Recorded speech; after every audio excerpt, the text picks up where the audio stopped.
Here's a blue and red letter day in the history of science. January 5th, 2025. Yes, of course, January 5th, 2025. That was the day I came up with my next deck tech. I remember it vividly. I was standing on my toilet, hanging a framed copy of Red Death Shipwrecker, when I slipped. I hit my head on the sink, and when I came to, I had a revelation, a vision, a picture in my head. A picture of this!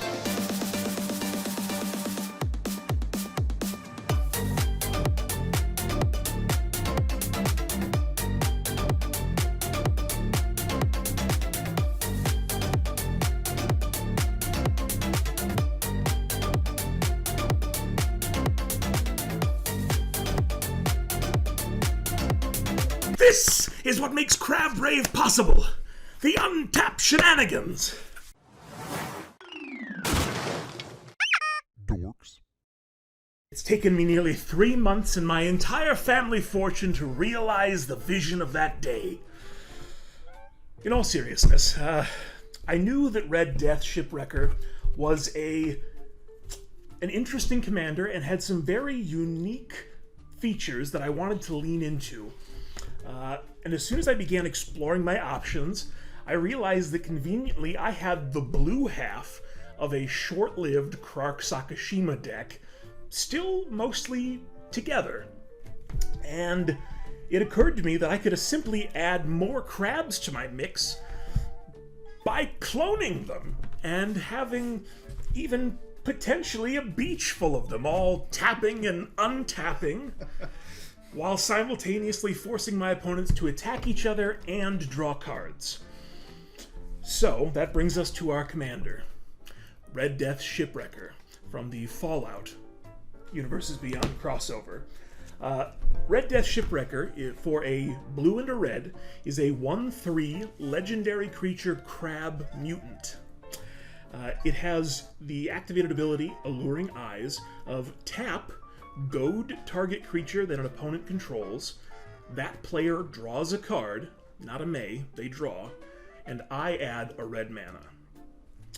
So, the intended bracket for this deck, it's, I could cut one tutor and it would be a bracket 2 deck, but I'm allowing myself to run an extra tutor because, you gots to have those cards. You know, there's certain pieces that if this is going to function or have a potential of actually closing out the game at some point. That's the thing. You gotta win at you gotta try and win at some point. Yeah, right? you want to give yourself a chance at least. Yeah. So I am running a few tutors that push me up into bracket 3, but I'm not running any game changers. So I'll give myself credit for that and a little pat on the back.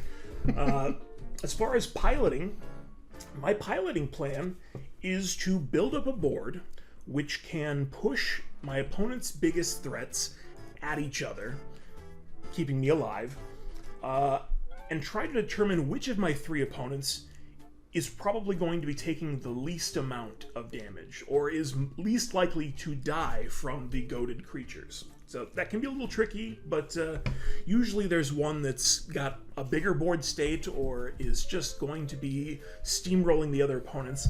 That's the player that I need to focus my secondary plan on, which is trying to get them to deck themselves. So through a series of milling and card draw effects, I'm going to try, in that last portion of the game, to remove their deck from the equation and let them go out that way. I want to wreck their ship, as it were. As far as game plan, I think it's appropriate to start by saying that something that you maybe have heard before. Inside you, there are 2 crabs. You've heard crabs in there, but 2 crabs inside you? That's right. Yeah, I think that's what everyone's heard. Inside you, there are 2 crabs. And also in this deck, there are 2 crabs. One of the crabs is for raving. That's our Red Death. He's going to be tapping and raving. The other crab is for ruin, because he's a ruin crab. So let's start with the rave. We have, as I mentioned, DJ Red Death. You know why they call him the Shipwrecker? Because it's about to go down. That's right. So his fellow Ravers. Oh my god. His fellow Ravers include Marvin, Murderous Mimic, is a great creature for 2, an artifact creature that has an ability that says it has the activated abilities of all creatures that don't have the name Marvin, Murderous Mimic. So it's effectively a second copy of Red Death on the board. If I put it out before I cast Red Death, then I get to use Red Death's ability with him right away because it doesn't have Summoning Sickness. You know, sometimes the Crabbo, it as my friend Jeho likes to say, it needs to stabbo. Sting, the Glinting Dagger, is my Crab Brave deck's favorite equipment. Sting, the Glinting Dagger, equips for 2, and it says that at the beginning of combat, you untap that creature.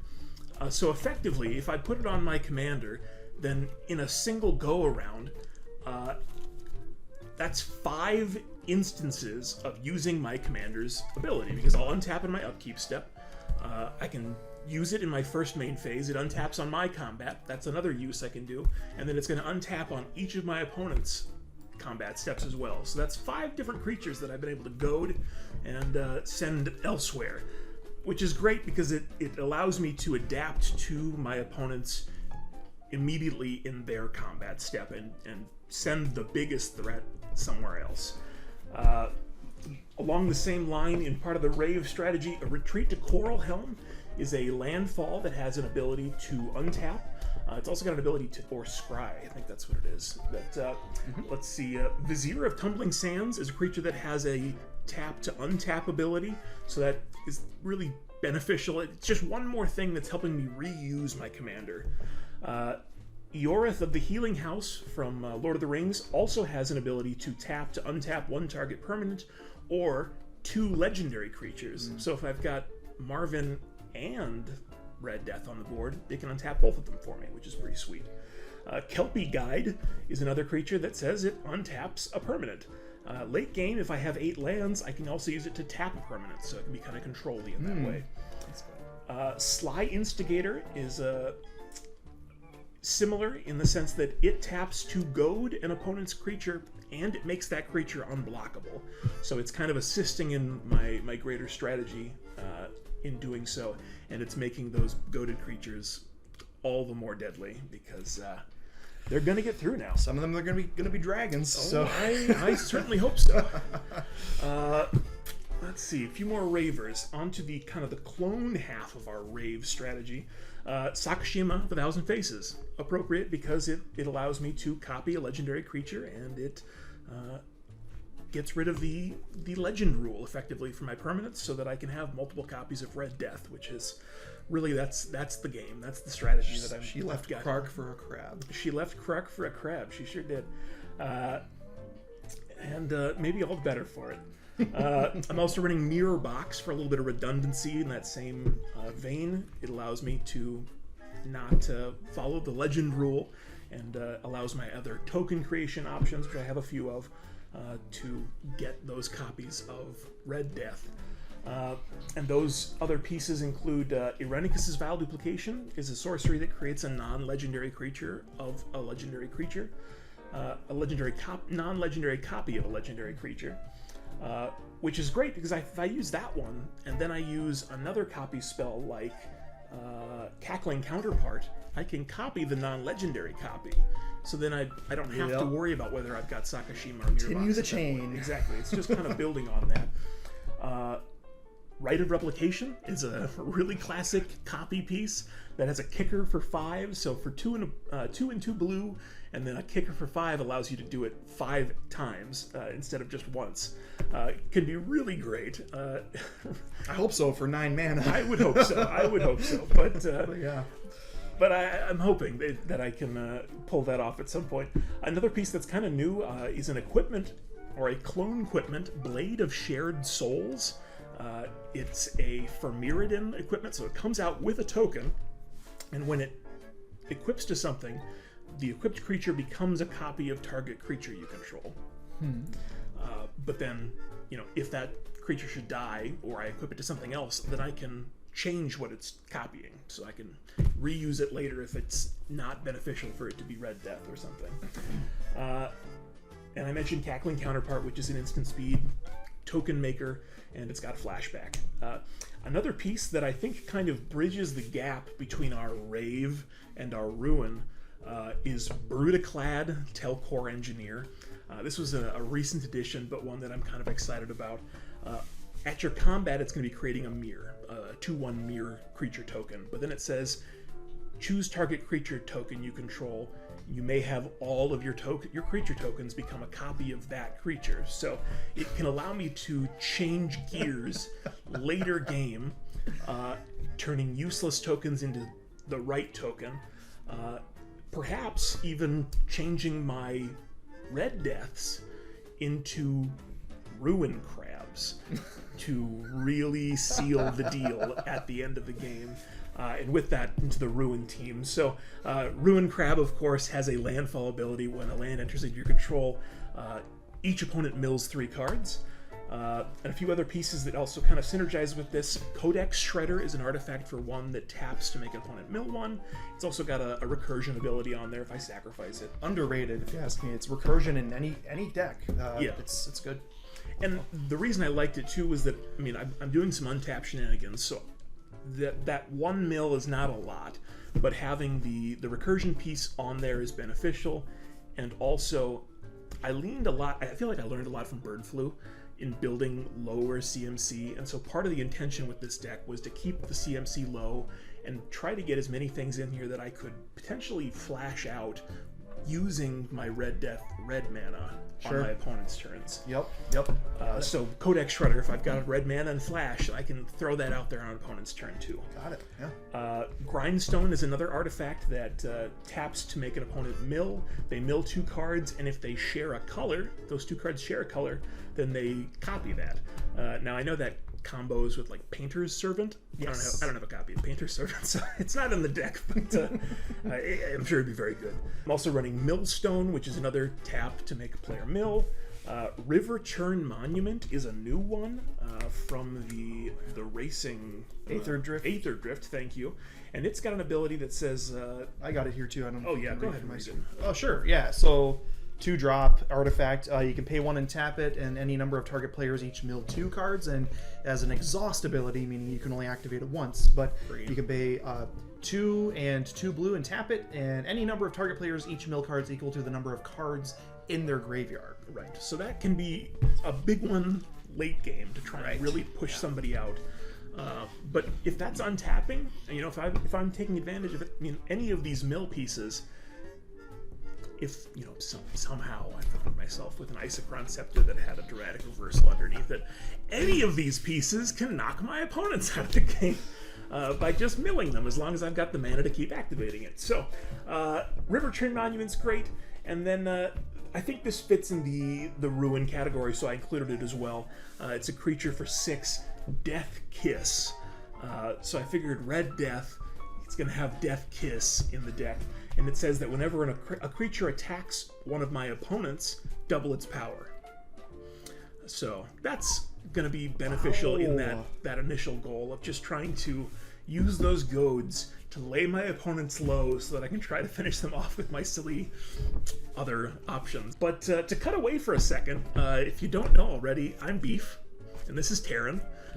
This also happens to be our first in-person recorded deck tech session, so... Wait, we're not superimposed? We're not superimposed! we're physically in the same room!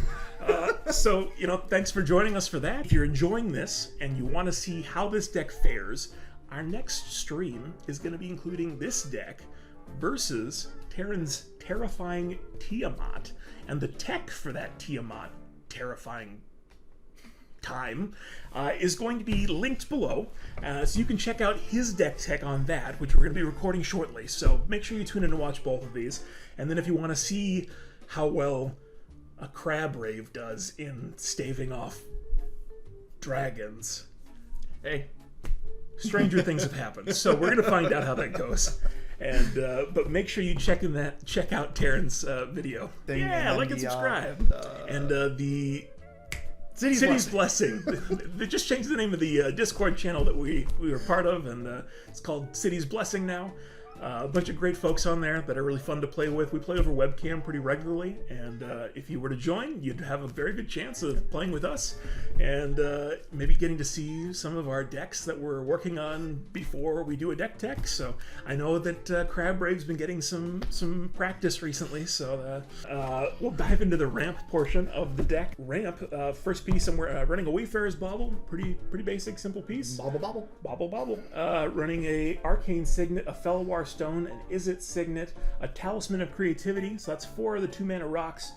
Running all of those, especially because, as I did mention earlier, Isochron Scepter, Dramatic Reversal. Just call it your Rave Scepter or your Rave Stick. I mean, really, yeah, it's my glow stick. It's my Rave glow sticks. Yeah, perfect. Okay. He was in here tonight, raving. Whoa, slow down, Maurice. So those, plus, of course, the benefit of my commander having a mana ability is that I only need to have 1 mana rock, then, with an Isochron Scepter alongside it to make sure that I can do that loop infinitely. And if I have that loop, you're going to mill I'm going to make my opponents draw their entire decks. Yeah. Also running an Ornithopter of Paradise, another 2-mana. It's a creature this time, which is nice because it benefits another piece I'm going to be mentioning here shortly. Descent into Avernus, because I just love doing this card. It's so goofy and so group it sluggy. Makes the game go faster. Much faster. And that's great because then you get to play another game after you inevitably die to it. So. And part of my intention, I wanted this deck to be a little bit group huggy in the hopes that people see, the advantage I'm giving them, and it's like an extra push to keep them, focusing on my opponents and not focusing on me just long enough that I can try and get through a solution at the end. Is it huggy or more like pinchy? Pinchy? Yeah, I mean, pinches of love. Pinches of love. And then the last piece that's also really goes nicely with our Ruined Crab is Dreamscape Artist. Dreamscape Artist is a human spell shaper for 1 and a blue. It's a 1/1. It's got an ability, 2 and a blue, tap, discard a card, sacrifice a land, search your library for 2 basic land cards and put them on the battlefield and shuffle your library. That's a blue card? That's a blue card. I know. It's crazy. Blue land ramp. I literally added this to the deck last night because I was going through a binder and I was like, whoa, there's a solution.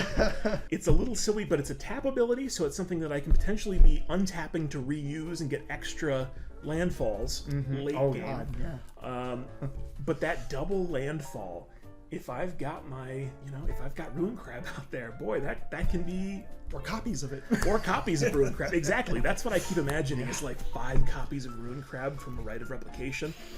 And then I Dreamscape Artist, and you just have to mill, it'd be... 10 triggers, 3 cards per trigger, 30... Yeah, a whole bunch. Whole heap and helping a milling. And that sounds fun. So yeah, that's our ramp package, running 1, 2, 4, 5, 6, 7, 8 roughly ramp pieces, plus my commander, and any copies of my commander are effectively ramp pieces because they're dorks. They're making the red mana too. Yep. Card advantage. Got 12 pieces that fit that here. Mystic Remora. I'm giving myself the credit that Mystic Remora is a fish in a crab deck. It feels appropriate. Feels slightly thematic. All right, we're gonna Under the Sea. Yeah, Under the Sea. Keeping with that theme, I've also got a sigiled starfish, not Patrick Starfish, but it's sigiled. He taps to scry, so another tap ability that's going to help me get card selection to hit the right pieces when I need them. Hopefully, running Horn of Greed, kind of huggy, kind of going to help me keep hitting my getting my hand refilled. It says that whenever a player plays a land, they draw a card. So. It's just one more thing that's making my opponents draw, hopefully not making them angry at me, at least. Merfolk Looter taps to draw a card, then discard a card. So it's card selection. It's getting me closer to the exact pieces that I need. And again, I liked trying to go for as many tap ability creatures as I could, just so that my untap abilities would all do double duty. Just that much more valuable. Yeah. Yep. Mind's Aglow is a little silly. It's a little bit group huggy. It's for 1 blue, and then it says, starting with you, each player may pay any amount of mana. After you go around the circle and everyone's paid in their mana, everyone draws cards equal to the amount of mana spent total. So it's just an opportunity for everybody to dump a bunch of mana and draw a bunch of cards, and I'm just hoping that when people do this, I've got the best cards when I get those. And there's even situations where if I've been milling my opponents or they've been drawing and I hit this late game, and then maybe I assemble some sort of infinite mana combo, then I can make it so that everyone draws exactly enough to deck them but not me, or something. You know, there's edge cases where that can happen. I'm also running Windfall in here, in that everybody discards their hand and then draws cards equal to the largest number discarded this way. Running Psychic Possession is a cool piece. It's an enchantment for 2 and 2 blue, enchants target player, and then whenever I skip my draw step, and then whenever that player would draw a card, I may draw a card.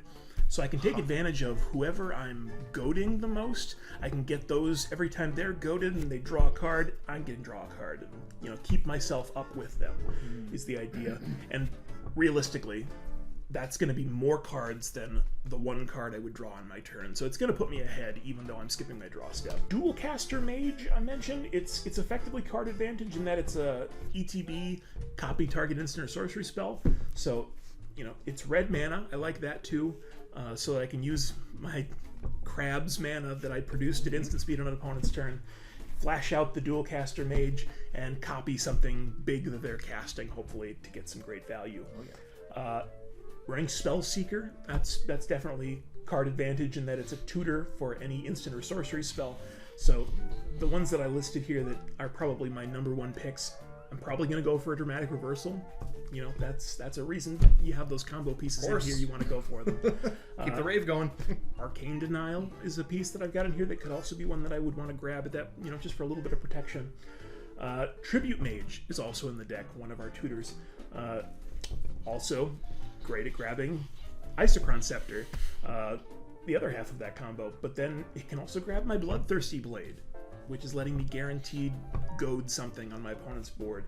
I can grab Sting, the Glinting Dagger, and that's going to be getting me a bunch of value throughout the game. It can grab Marvin Murderous Mimic.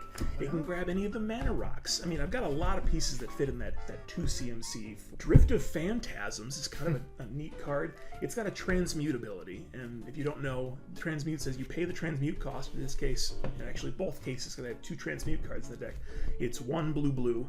You can discard the card and then search your library for any card that shares its mana converted mana cost. And only at sorcery speed. It only at sorcery speed, correct. Which so good. So the pieces that it's probably going to grab are either Intruder Alarm, which is a great piece, also kind of a combo piece. One of the pieces it combos with is Grinning Ignis. Grinning Ignis is a creature that it's a 2 and 1 red. It's got an ability of pay 1 red, return Grinning Ignis to your hand, add 2 and 1 red to your mana pool. So when it's on the board, and so is my Intruder Alarm, and so is my commander, I tap my commander, I make a red mana. I use that red mana to return Grinning Ignis to my hand. I get the mana to recast Grinning Ignis, so I do. That triggers our Intruder Alarm, untaps my commander. So that's infinite red. I've got. Right. I don't have it. Technically, I'm not in infinite mana, but I've got infinite untaps, and that means I've got infinite taps. And if I can tap my commander infinite times, I can force my opponents to draw their entire library. Oh, sure. So I just have to have. It's infinite untaps for red death. Yep. If I've got even, if I've got 1 mana door, like if I've got Ornithopter or an extra red death, then I've got infinite then you have mana that too as well. But at that point, I don't need infinite mana. Yeah, right. You're gonna win anyway. Yeah. So it can grab Intruder Alarm and Grinning Ignis, which are 2 sides of 1 combo, which is great. It can grab my Mirror Box, pretty useful. It can grab Propaganda, that's pretty great. It's just a way to, again, keep my opponents from attacking me. And then another piece that also has the transmute is Muddle the Mixture. It's an instant speed counterspell. It targets an instant or a sorcery, but its transmute can go get something that costs 2 or less. So that one can grab Dramatic Reversal, Isochron Scepter. It can grab Marvin Murderous Mimic. It can grab Sting Glinting Dagger. It can grab anything that costs 2. So they're grabbing the most important pieces for the deck, so that they're pretty beneficial in the card advantage. Moving right along, targeted interaction. obviously my commander is targeted interaction effectively. Yeah. Oh yeah, I'm 100%. consistently interacting with my opponent's And creature. disruption, really. Yeah. When you think of it, it serves both of It's those. a very disruptive strategy. Yeah, for sure. In addition to my commander and the copies of my commander, I'm also running a Pongify and a Rapid Hybridization, 2 low-cost single blue instant speeds that are going to destroy target creature and give them a 3/3 token. Just good for getting things that are too dangerous to be allowed to live. Things Like that Shieldred, right? Shieldred, absolutely, or a Vorinclex, or something that's still going to be a pain to me, even if it's going at my opponents. Those are the ones I want to get off the board immediately. I mentioned it earlier, but Bloodthirsty Blade is an equipment for 2, and it has an ability of 1 as a sorcery. Attach it to target creature an opponent controls. That creature is then goaded, and it gets +2/+0. So for 1 mana, you can move this thing around to the biggest threat on the board and make sure that it's never going your way. At least not until you've only got 1 opponent. Arcane Denial and Muddle the Mixture. Counter spells effectively. Muddle is just for an instant or sorcery. Arcane Denial is going to make them draw some cards. Let me draw a card to refill hand, but drawing the cards, I thought that felt kind of thematic in that I'm trying to deck them. Reverberate is interaction in that I can be copying one of my spells. I can be copying one of my opponent's spells. It's red. I liked having instant speed red options, specifically because my commander makes red mana, so I wanted to give myself tools like that to try and take advantage of those. Another piece that is pretty appropriate in here is its Statacaster. It's for 1 blue and a red. It's a flash. It's got an ability though, tap. It deals 1 damage to target creature and to every other creature that shares its name. So it's a token wiper. So and really a tokens deck is a big problem for me, frankly, because I can only goad so many things. I'm goading target creatures. So if it's a token deck with a ton of squirrels, I can't goad them all. I mean, I'm going to get trampled by squirrels. So the option to then use that, and even if it's a bigger token, a 2/2 or a 3/3 that they've got multiple copies of, then I can be untapping it to just get that extra damage up and knock out all the tokens. That's the goal. That's why it's in there. And again, tapping synergy, I like that too. Equilibrium. For 1 blue, it says that whenever you successfully cast a creature spell, you may pay 1 additional mana, and when you do, return target creature to its owner's hand. So really great for bouncing my opponent's creatures if I need to. Also really great for getting extra use out of some of my creatures. Because again, I did mention I have a few that have ETBs, so I can reuse my dual casting mage, I can reuse my spell seeker. Those are pretty beneficial. But also, if I'm flashing something out, and then I can just save my commander from the board wipe that they're doing, that's useful. And then Opposition is an enchantment for 2 and 2 blue that says you can tap a creature you control to tap down a creature, artifact, or land that an opponent controls. So just really good control piece. Again, tap synergies. I've got some creatures in here that don't have abilities themselves, so that's a way for them to be useful. But really, it's just good additional control, trying to keep the worst things from hitting me. That's our target interaction. Mass Disruption is a pretty short list. I got 6 pieces here. I mentioned Propaganda, pretty iconic card. Also really good for disruption and doing what I wanted to do, which is keeping those other creatures from attacking me, just disincentivizing. Yeah, exactly. And then I'm also running Fog Bank. That also felt kind of thematic for this coastline of crabs to have a Fog Bank in the area that can protect me from some damage. I mentioned Descent into Avernus is effectively mass disruption because, again, it's pushing my opponent's life totals down and hyper-accelerating their game plans. Bothersome Quasit, I just put in here effectively as a fit-in for any goad effect. I've got a lot of goad effects that are effectively mass disruption. Bothersome Quasit just says that I can goad an opponent's creature when I cast a non-creature spell, so I'm going to get some extra trigger benefits from that. And it also says that any goaded creatures can't block. So just extra tertiary value to make those combats a little bit more effective.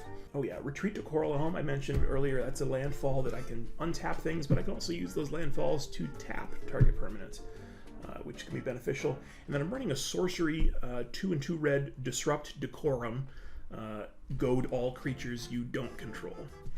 So just kind of a emergency button that's maybe I just got bounced or wiped, or I just, the board states exploded. Someone site grifted you. Right. Well, at least your stuff's not gonna come at me now. Yeah, exactly. It's good for when I'm on the back foot to be able to just, send them all away somewhere else and give me a chance to rebuild. Yeah, recursion pieces. Only had a couple. I mentioned Codex Shredder. I can sacrifice it to get something back. I'm also running a Snapcaster Mage, so that's another creature with an ETB that I can reuse. It's an opportunity to reuse some of my clone effects. It's just a beneficial, low-cost flash creature. I was leaning into doing things at instant speed if I could help it.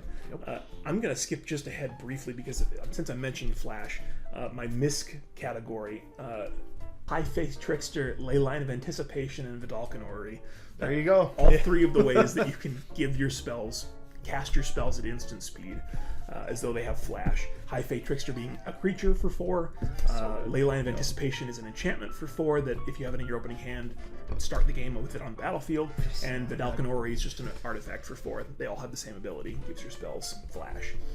The other 2 miscellaneous that I included here, Rabbit Battery is an artifact equipment creature that I can reconfigure to equip and give the creature +1/+1 in haste. And then Mirage Mirror is kind of a fun piece that I've tried to fit in some decks before, and it gets cut a little more often than I like, but it makes sense here. It's got an ability, it's a 3-mana artifact with ability for 2 to make it become a copy of any target creature, artifact, enchantment, maybe even land. Oh, you're right. Artifact, creature, enchantment, or land. There you go. Yep. Yeah. So it can be a copy of Red Death, if I need it to be. It can become an extra copy of my Propaganda if I need it to be. It can become a copy of my Dreamscape Artist if I need it to become a copy of one to make, get a couple extra lands out. It can be basically anything I need it to be in the moment. And again, the benefit of my commander having that red mana, somewhere to dump that to on an opponent's turn. Lots of options, lots of choices. So there's my Misc miscellaneous category. I'll pop back to the couple pieces I've got for protection. Running a Glaring Spotlight, which is a cool piece. For 1, it's an artifact for 1 that it allows me to target creatures that my opponents control even if they have hexproof. So it basically just allows me to target things even if they have hexproof, which is really great because my commander wants to be targeting creatures, and the ones that people want to give hexproof are probably ones that I really don't want to come at me.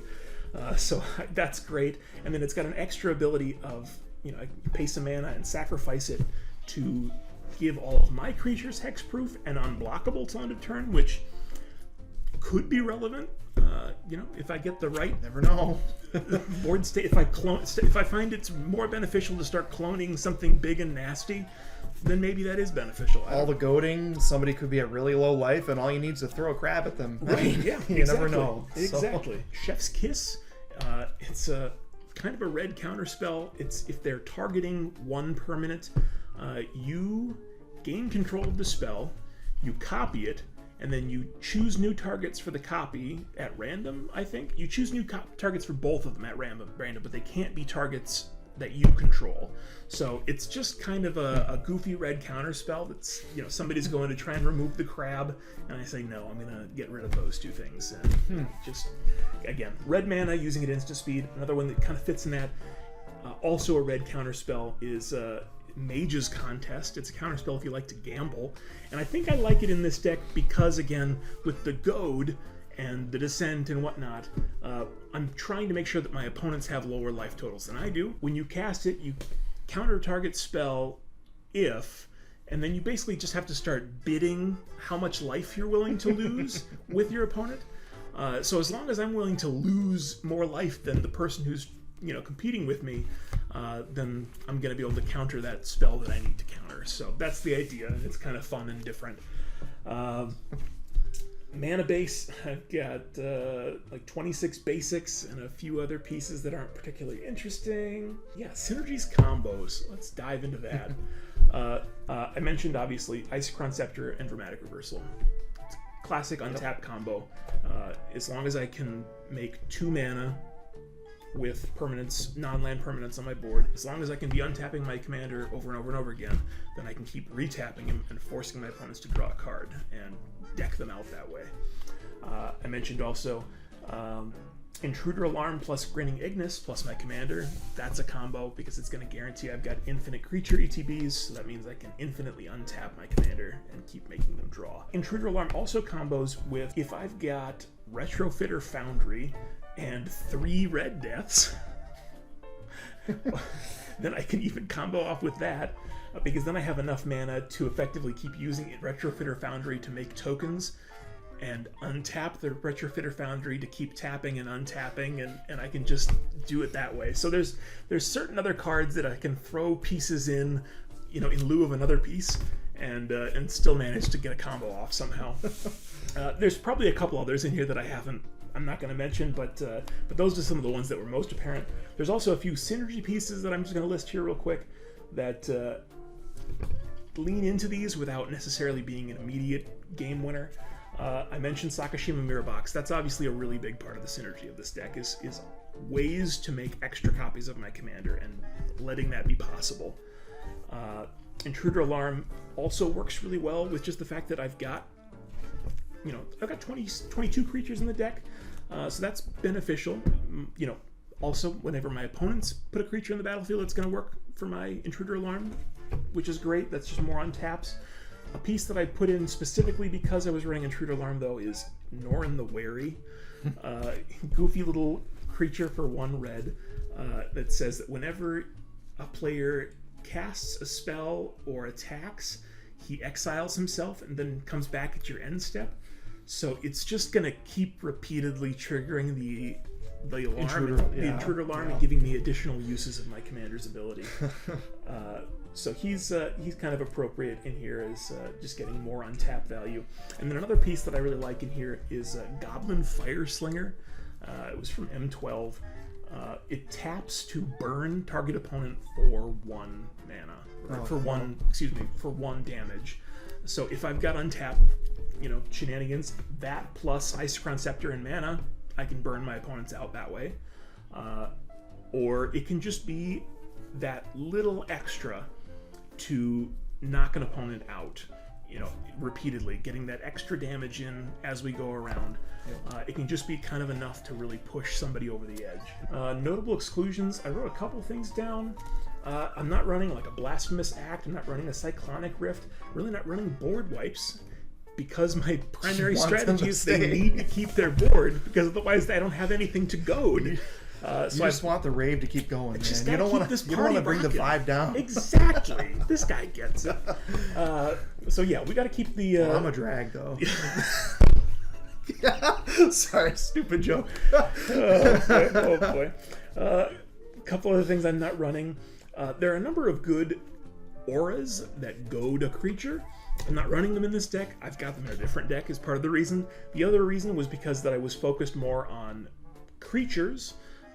Creature untapping, that sort of thing, makes, fills that synergy better, and also the creatures will trigger my Intruder Alarm, whereas the goat enchantments won't, so I'm not running those.